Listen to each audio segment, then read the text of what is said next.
Hello, Professor Francine Ntoumi, and thank you for accepting the invitation of Mon Heure d'Afrique to speak about a crucial subject for the future of Africa, the inclusion of women in science, to which you have devoted all your energy for more than 15 years. Thank you, Christine, for the invitation. It's a pleasure to be part of this show. The pleasure is for Mon Heure d'Afrique. For those who don't know you yet, you are a molecular biologist by training, specializing in research on infectious diseases and, of course, malaria in particular. But above all, you chair the Congolese Foundation for Medical Research, which you created in 2008. In addition to being recognized worldwide for your work, you perfectly embody the theme of this show. You are a woman, African, and a scientist, or perhaps I should reverse: a scientist first, African without a doubt, and a woman secondarily. What do you think? I don't agree because I'm a woman, without a doubt. African too, and a scientist. I learned to become one. So I would rather say a woman, African scientist. I worked in many countries: Gabon, Tanzania, France, Germany. I was a scientist. In Congo, I lost my voice. I realized that I was a woman scientist, so I had no voice because I was a woman. And so we had to fight against that, to find a voice in this male environment that is scientific research. It was this famous ebony ceiling that gave me the idea for the title of the show. Because you can see through the glass ceiling, but through the ebony ceiling, We don't see through it. Absolutely. it must not have been easy at all to establish yourself in this very masculine world of scientist research. How did you do it? How did you go about it? So I would say there was no strategy. And in fact, I wanted to be a scientist. I discovered my passion for science at the Pasteur Institute. So I had a supervisor, a woman, who supervised my thesis. And then at the Pasteur Institute too, the laboratory head was a woman. But back in Congo, I realized that stereotypes were still very strong and that something had to be done. It was my responsibility, as I said earlier, to have a voice. But above all, if we want to solve development problems, everyone must participate. And women even more so. Since we represent more than half the population, how can we do that? Why deprive ourselves of half of the population and its intelligence? Of course, but here we are in 2025, and you started, as I said earlier, in 2008, and your foundation launched this January jointly in Brazzaville and Pointe-Noire a vast national poster campaign for women and science on the theme Transmitting Ambition to All. This Women in Science campaign that I'm leading with the Congolese Foundation for Medical Research began in 2011. And has gradually increased in terms of awareness-raising activities in schools. Then there were a few grants, small grants for Congo, and last year we moved on to regional grants. But I was only interested, so to speak, in women without disabilities. But I realized that African women with disabilities exist. But it was a double sentence in research, and that something absolutely had to be done. For example, there are no reception facilities for these women. When classes are held upstairs, they cannot go, so they give up a lot. Give up even though they are good, even though they have good grades. Giving up going to university, giving up continuing their studies, simply because of their disability, because the facilities are not adapted. The problem of albinism there too, there is a lot of discrimination, a little less in Congo, but in many countries, albinos are albino women and albino women scientists. Let's not talk about it. And so this year, I told myself this ambition that I want to transmit to Congolese women, to African women, well, no, we must not forget those who have this double punishment. This year, I am truly putting it under the seal of ambition for all women, including women with disabilities. We must fight the same fight.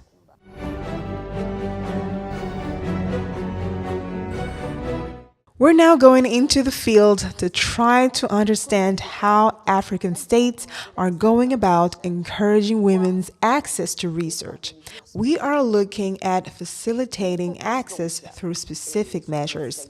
I therefore suggest, and I thank your foundation for providing us with all the images, to start with this ceremony of the first edition of Women and Science, which was held on March 24, 2020 in Brazzaville, a ceremony during which you awarded 15 regional scholarships in partnership with the Bayer Foundation. Let's watch.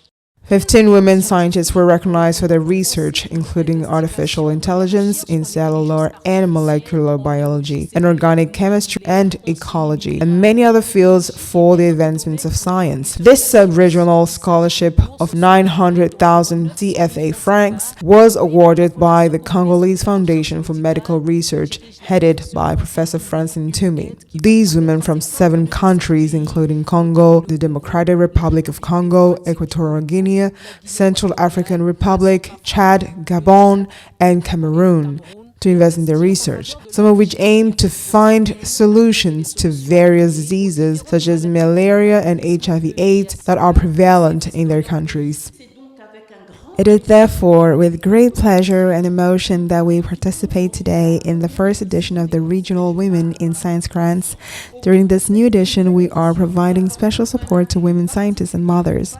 Indeed, the natural contribution of women is to bear life. Unfortunately, this can sound the death knell for professional ambitions. Pregnancy and then childbirth become a handicap, an obstacle to the development of a promising career in science. This results in a halt to publications, a slowdown in advancements and promotion, and this is why few women find themselves at the top of the pyramid. Regarding the academic and scientific hierarchy, we must react and adopt laws that support not only scientists, but all women in this discrimination due to the very nature of them being women. I believe that this is our next big fight.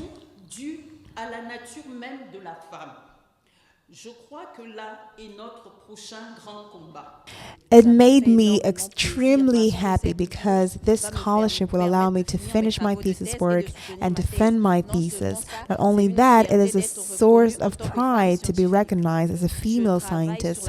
I work in pharmacopoeia, medicinal plants, more specifically those that have anti-sickle cell potential. A lot of joy and a great feeling of love for this science that I do, because sometimes I'm not even the only one. For example, where I wanted to stay in the laboratory, there are many of us.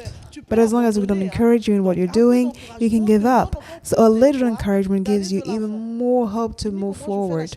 With everyday language, we say that it is the chemistry of man, but in the middle of maybe 12 of us as researchers, I was able to defend my thesis. First in the class, really this encouragement there that goes straight to my heart. These scholarships concern women who, despite pregnancy, continue their studies and those who arrived at Dakar in scientific fields. So, perhaps a first explanation for the choice to reward doctoral students who have had pregnancies. Is this the biggest obstacle for African scientists to pursue careers at home, in their own country, in Africa? No, of course, it's not the major obstacle. But it is a significant obstacle because culturally, the young woman, must have children. So it's a culturally very important role, and we have to break down, stop these stereotypes, and show that they can remain women and fully play their roles as mothers and continue science, and therefore encourage. Though these are small encouragements, but we have to go beyond that. We have to have a space in the text. We have to have a space in the institutions for these women who have children, because it's completely natural. We needed to pay for pensions.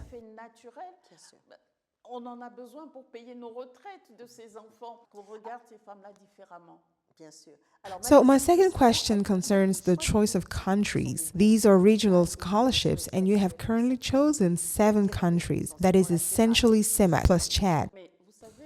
But you know, Christine, Central Africa is the least dynamic scientific region in terms of publications, in terms of clinical trials, in terms of grants. So we need to make a special effort for this region. And these scholarships serve to encourage women, young female students, female doctoral scientists from this region of Central Africa. Because we need to increase the pool of scientists working in this region. Yes, of course. And some countries, I imagine,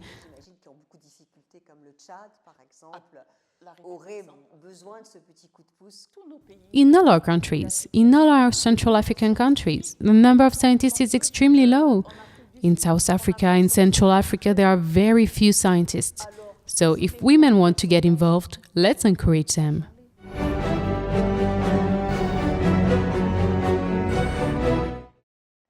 I am now taking you to the neighbor across the river. Despite the lack of reliable statistics in the DRC, we know that this country is booming with scientific talent, particularly female scientists. This is demonstrated in this report produced in Kinshasa for Mon Heure by Mami Elela, CEO of the National Languages Program at Congolese National Radio and Television. Let's watch. In the Democratic Republic of Congo, many female researchers and scientists have distinguished themselves in discoveries, clinical trials, and vaccines against tropical and viral diseases. These women were highlighted during the first conclave of Congolese scientific geniuses organized in September 2024 by the Ministry of Science Research in Kinshasa. Researchers, inventors, and other innovators feel that, in fact, what they are looking for, those who invent and innovate do not interest the state. Since the outbreak of the COVID-19 pandemic, the DRC has established a multi-sectoral commission and has enabled the pooling of efforts by multidisciplinary experts and, above all, the decentralization of diagnosis for rapid detection across the country.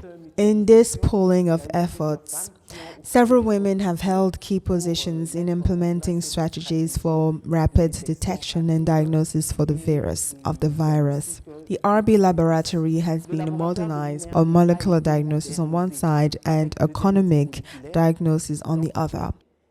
The first virus in the DRC was detected by a woman, and from there the entire country joined in to implement all the necessary control measures.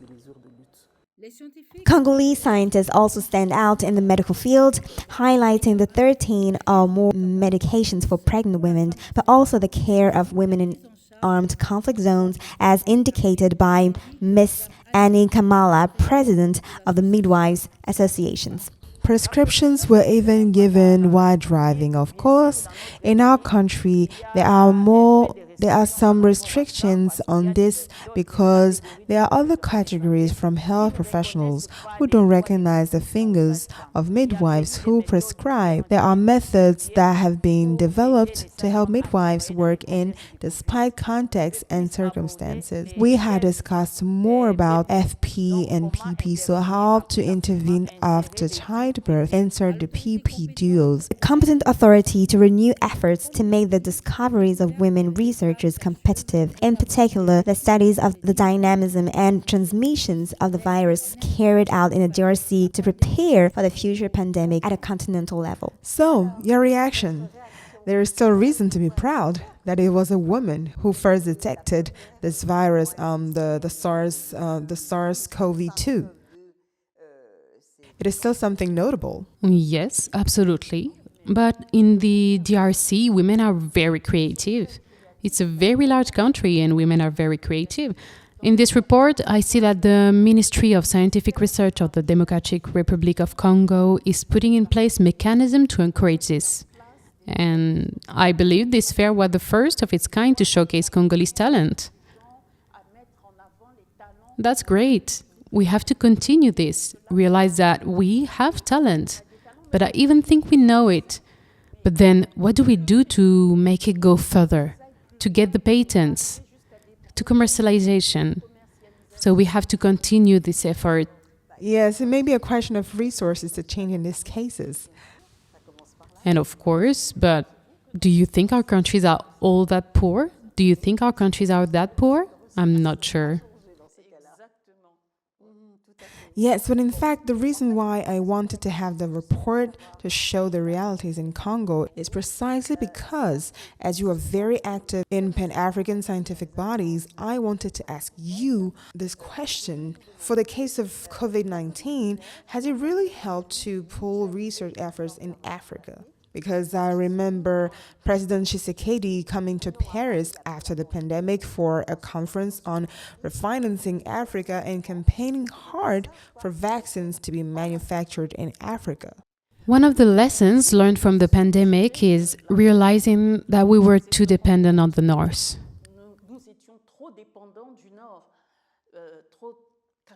90% of our products are imported, and that this was no longer sustainable, particularly for vaccines and treatments, and that there needed to be production units in Africa.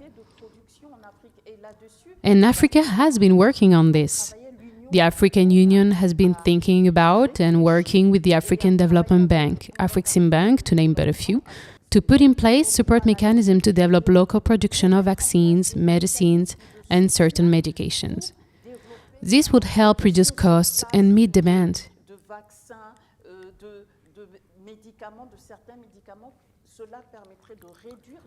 Because unfortunately with COVID-19, we realized that the countries of the North were serving themselves first and then the others were waiting.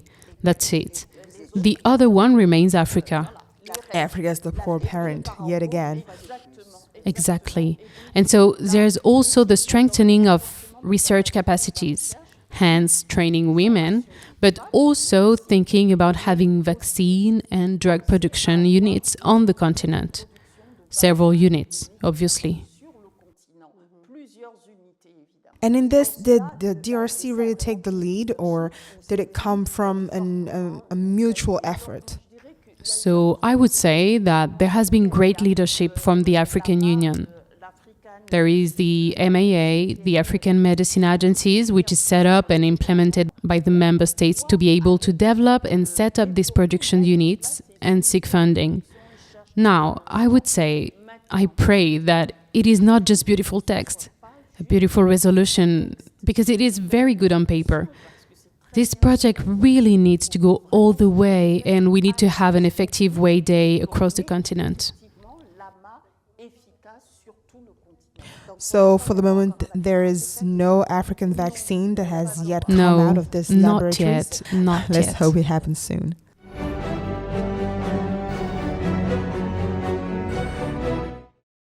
I now suggest we cross Africa and go to Senegal. Let's just say I saved the best for last because with nearly 35% of women in scientific research, my adopted country, excuse me for singing it out, rivals the score of a country like France. That's not a small feat. And how does Senegal go about to achieve this result? This is what this report, produced for Mon Heure d'Afrique by Nelly Fatim Sarr, journalist and image reporter, shows. Let's watch. In Senegal, women have been occupying scientific fields since the 2000s in sectors such as health, biotechnology, and social sciences. They represent approximately 30 to 35% of scientific researchers, although this participation remains lower than that of men. These scientists play an important role in the country's development. We often say that if you educate a woman, you educate a nation. And that is true, because if a woman finds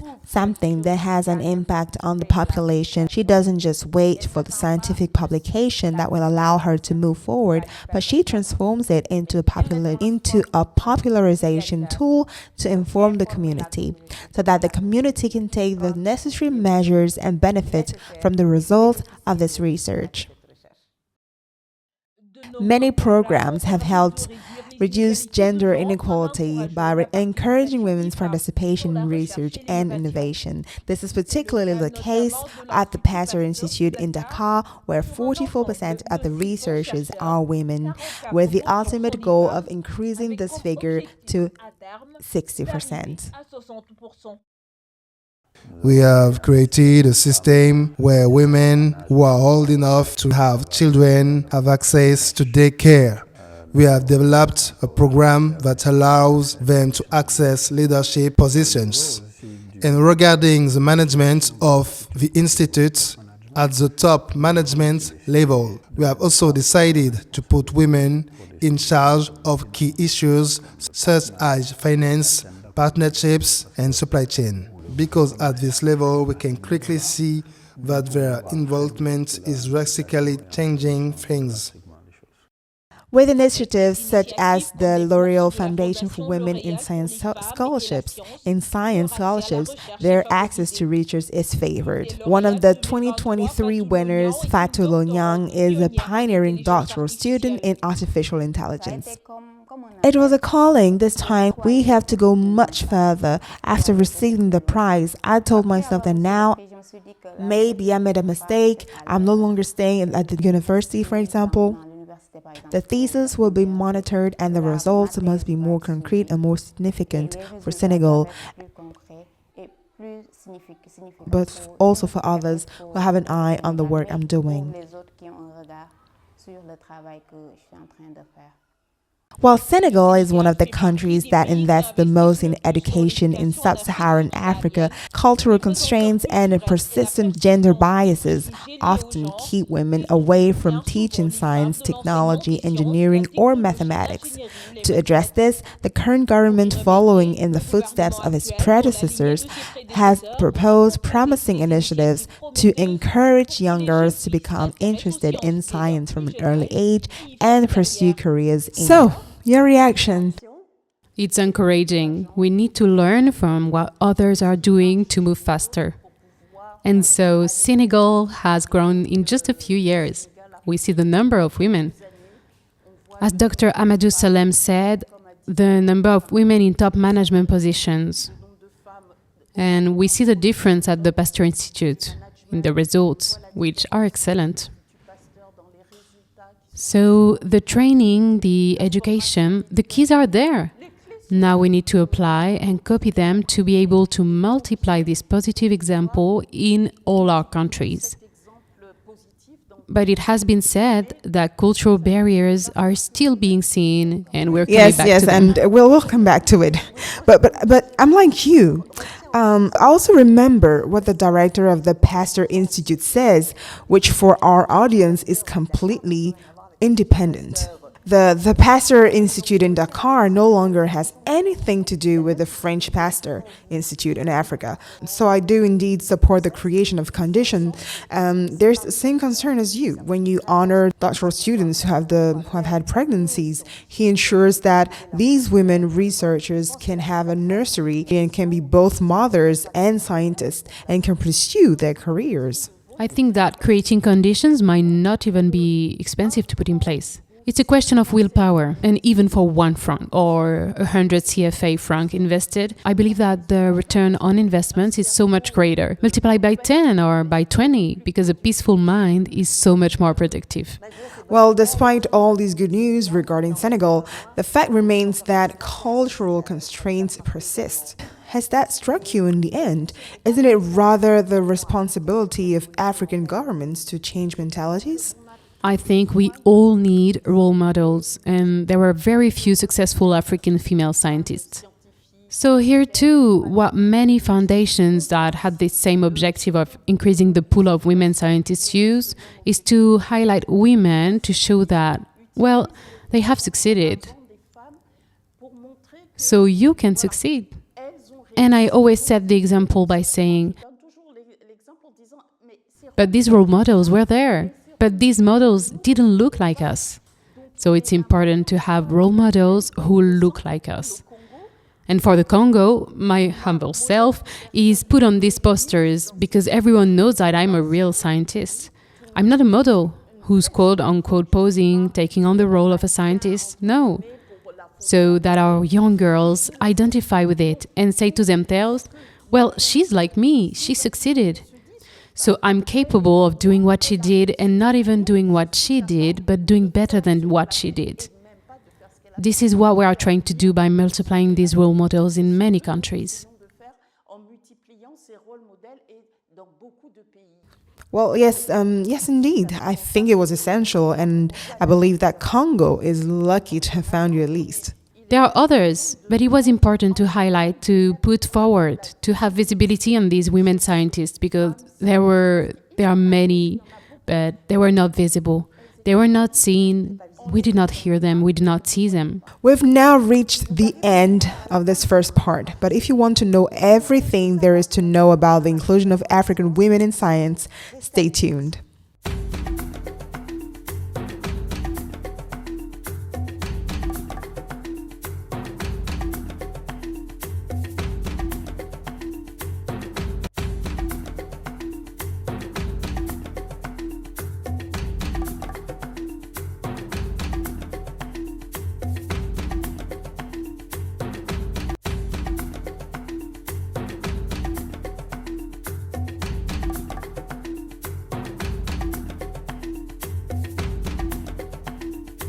We're back with our distinguished African guest, Professor Francine Ntoumi.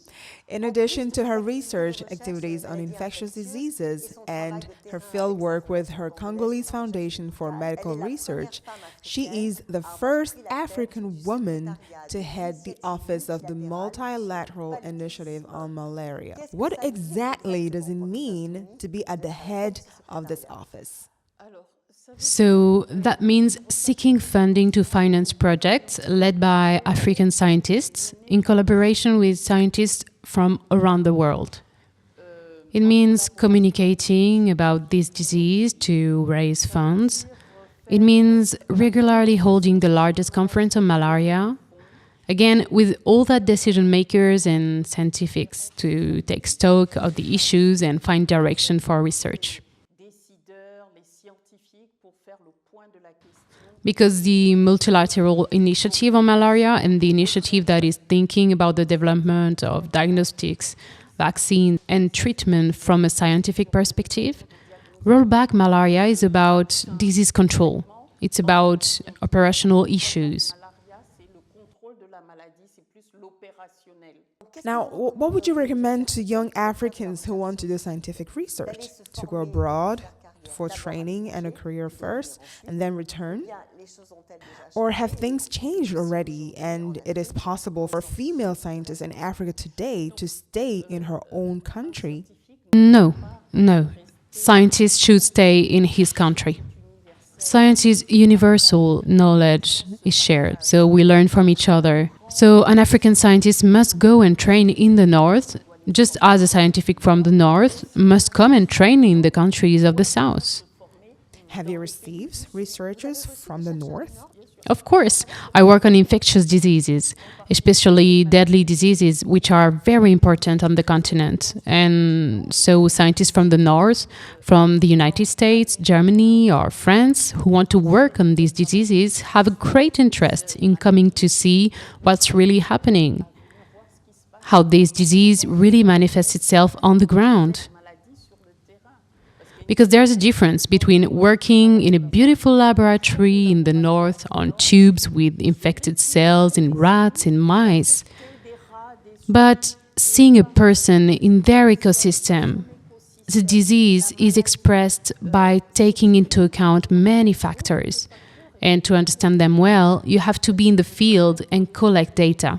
In the field, of course. I would like to remind our audience that in addition to your teaching activities, you are a laboratory head and professor at the Institute of Tropical Medicine at the University of Tübingen in Germany. And so this is why these experts that I've chosen who will challenge you will do so on how to scale up from local, even regional initiatives and move up to more international opportunities.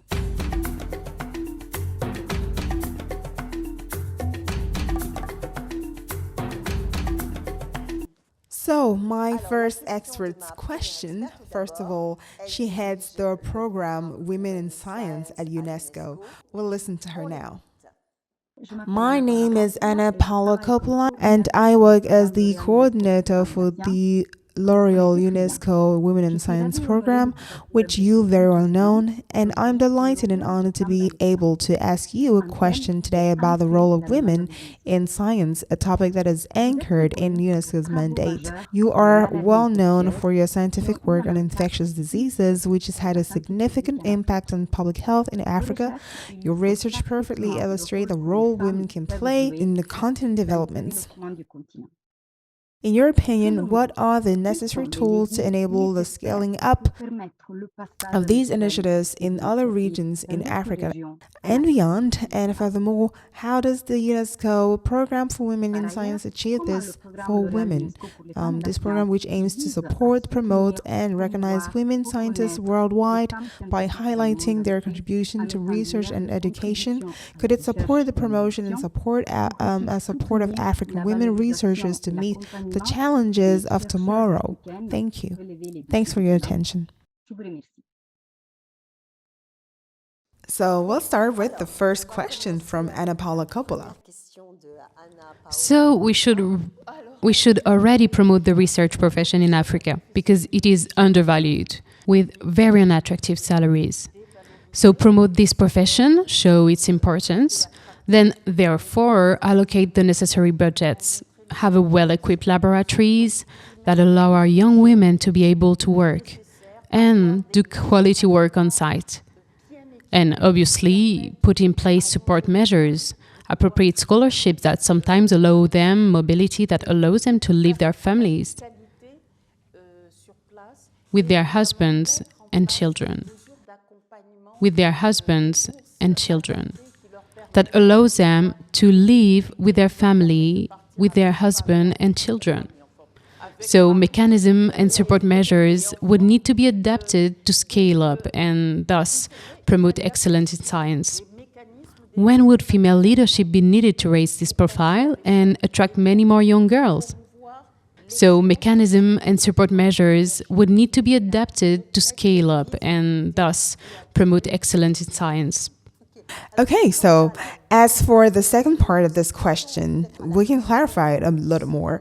If you agree, the L'Oreal and UNESCO scholarships won by African doctoral students, I looked them up, number 35 since the creation of the program for Africa in 2010. It's actually quite a small number. What do you think? How could we make sure there are more? So, a little is better than nothing. So I'm very happy that these programs exist. But it's not up to the L'Oréal Foundation to solve this problem for the African continent. So it's up to the countries to take appropriate measures so that women, young girls, already at the young age, are interested in science. And then those who are really interested in science, encourage them in various ways, and perhaps after the baccalaureate, give them scholarships to attend the best schools, not just in the country, but even abroad, to acquire tools or sharp thinking that will then allow them to return to the country and be able to pass on their knowledge to others. So these programs, just like my program, are seemingly drops of water. But one day, these drops of water will stain and then allow for a much more visible result. But it's important. These drops of water are very important. So you take the hummingbird strategy. Exactly.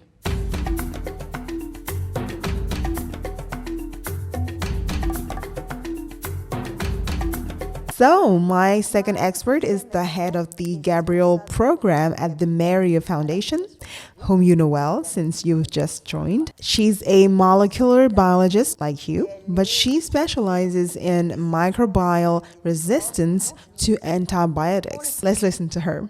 Hello, Francine. I am delighted to be able to join you remotely today and participate in the show Mon Heure d'Afrique. Indeed, you are a remarkable scientist figure and you play a crucial role in the development of scientific health research. The Congolese Foundation for Medical Research, which you direct, recently joined the Gabriel Network with its 22 members, is present in Africa, Southeast Asia, South America, and the Middle East. And so this leads me to ask you the following question. From your point of view, how could the Gabriel Network facilitate the presence of African scientists in a collaborative research project? Or how could it allow them to benefit from experience conducted on other continents? Do you think that your initiatives, which have encouraged scientific vocations among many young women and enabled them to pursue careers in the world of research, will be valued and adapted in the other countries of the Gabriel Network? Your actions could serve as a model, for example, in Central Africa or even Asia. So I'm curious about your answers. Thank you very much, and I hope to see you there. Let's start with the first part of our question, the Network Gabriel's contribution. What is your answer? So the Gabriel Network is precisely a network that connects and collaborates researchers from all over the world. South America, Asia, Africa. So this is a unique opportunity for our scientists in the Central African region to collaborate with this vast South network, but differently. Not between African countries, but between other continents. So this Gabriel Network allows for a great opening. Then scientists work on common themes, so this allows, by using the same tools, to be able to make comparisons on populations while taking into account different parameters. So it's a fantastic platform. Now, in connection with the Women in Science program, it obviously offers an opportunity for young women, for postdoctoral fellowships, for example, or even doctorates. Go learn new techniques in these cutting edge laboratories. But if I may ask, Professor, in terms of, for example, clinical trials, does that really bring you anything extra compared to the research you are currently conducting? So it depends on the clinical trial. We know very well that there have been different vaccines for COVID-19. So in partnership, testing the same tool, a vaccine is a tool, the same tool on different populations is very important. By using the same methodology, we will be able to say that this product, that vaccine, is better than that one. It's an important opportunity for a collaborative platform. And in terms of laboratory? Well, in terms of laboratory, are there any concrete, tangible benefits that Africa gains from this? But of course, the Gabriel Network has extremely high-performance laboratories. But once again, these exchanges, these mobility opportunities will allow our students to go to highly developed laboratories, use these tools, and reflect with these other researchers. How, if we don't have the same capabilities in our laboratories in Congo, for example, how can we adapt a tool? How can we improve it? Sometimes even taking the context into account. We have problems with water and electricity, and at the same time, we have to ask scientific questions and do the same work as someone in a fully functioning laboratory. But it requires ingenuity. It requires extraordinary adaptability. So we appear weaker, but our students, when they succeed, I find it much more interesting.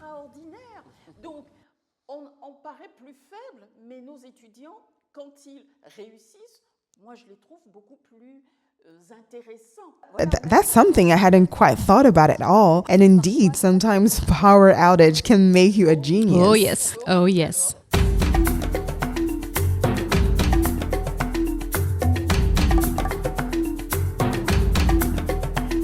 My third expert comes from Senegal. Again, you might say, but this one was really worth it. She is the executive director of the African Bar Foundation, which deals with population immunization in Africa and vaccines in particular.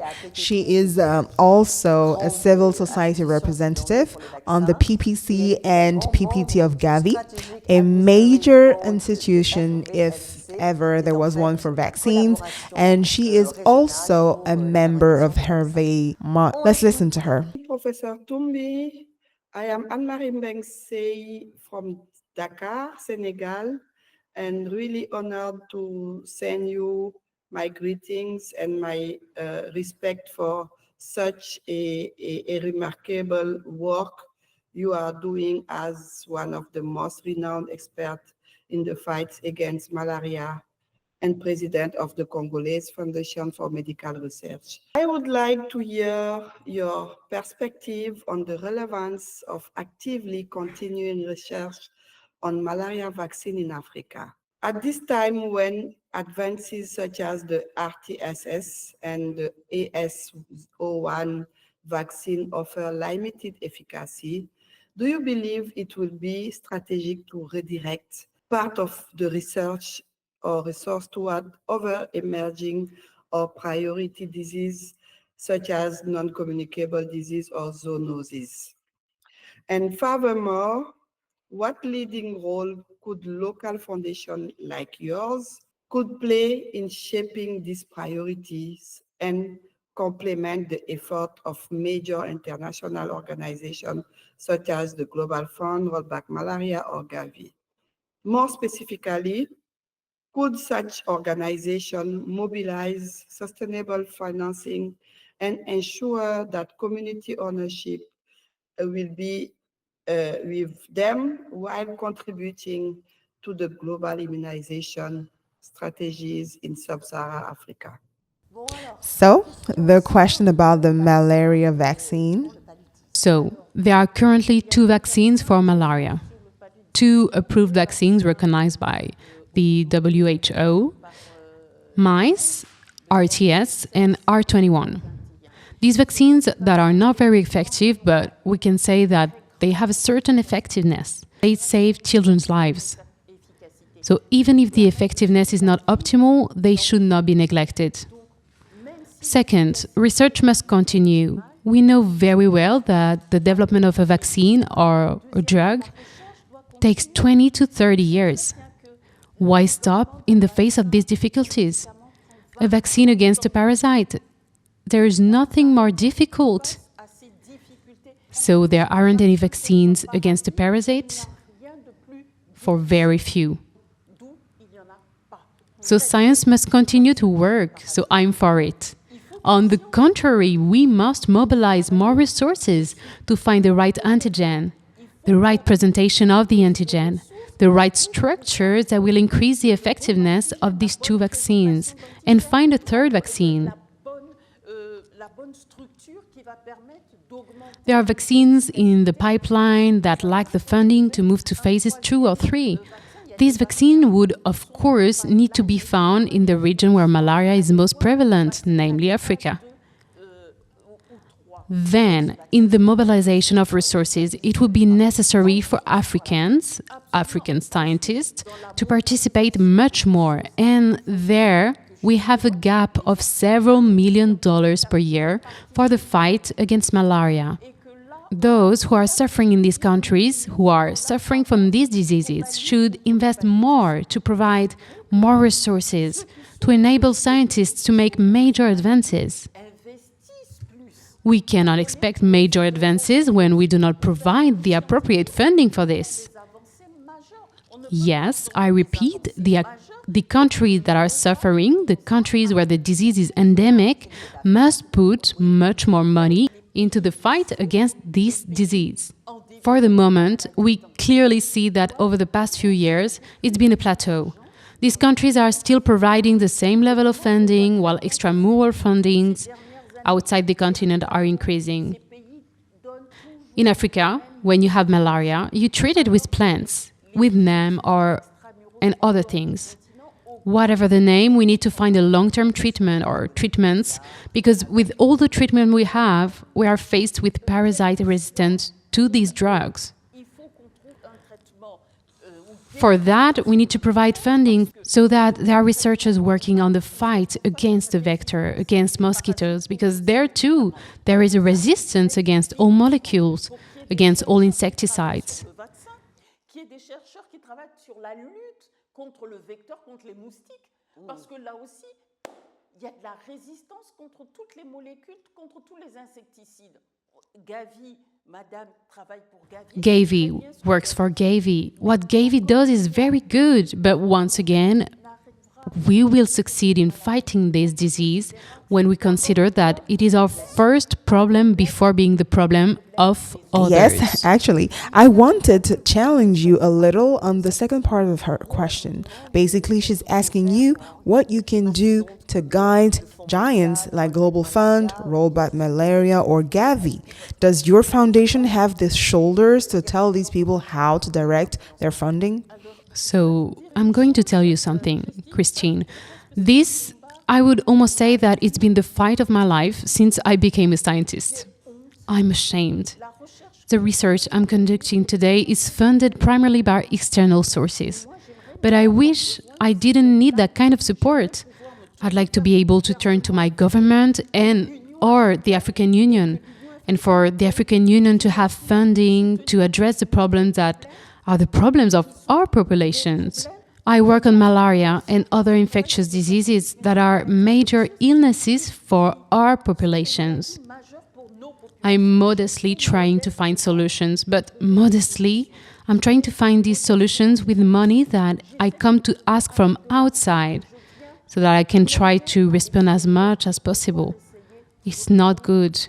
I'm trying to find these solutions with money that I come to ask for from outside, so that I can try to respond as much as possible. It's not good. I'm not proud of it. I'm sorry, I'm not proud of it. So I would never allow myself to go and lecture people who are mobilizing to give me a helping hand. I can tell them what my priorities are, but saying solve my problem while I do something else? No, I'm not capable of doing that. And my foundation? No, that's not the goal. The goal, one of the axes of my foundation, is advocacy. Even if I advocate in the German parliament or the French parliament for more support, my real advocacy is in Africa. It's in Africa because I want them to understand, and for everyone to understand, that research is important and that we must find these solutions ourselves. Others come to support us, not give us something to do, but support us. That's my dream.